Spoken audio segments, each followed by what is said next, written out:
This is the home screen of your HMI for your L-bar sealer. You have a power on-off button, a bag setup. This is for setting up new products.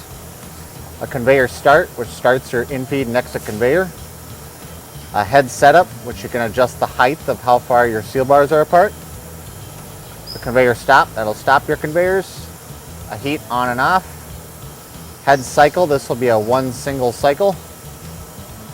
A setup screen, that controls, if you go inside there, it'll show you all your temperature and your times.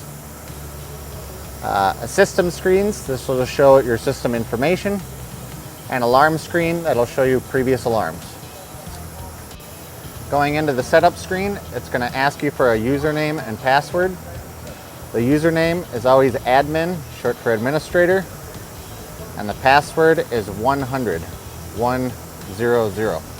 Once you enter the password, you hit the return and then OK, and then back into the setup screen.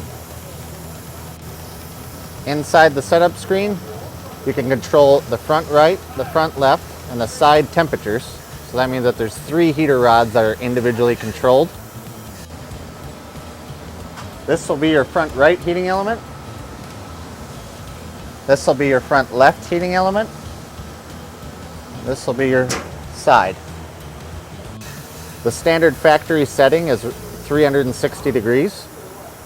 Depending on films and gauges, this might change a little bit, but usually is somewhere between 330 and 400 degrees. The dwell is how long the seal bar is together, or how long the seal is being made. The dwell timer is when the seal bars come together. That's how long they stay together for.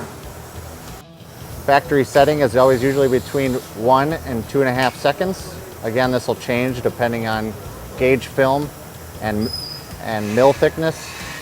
Bag timer, that's how long the product will go into the seal area and then stop.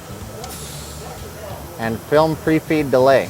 This is the amount of bag that's put on before the product gets to the seal bar.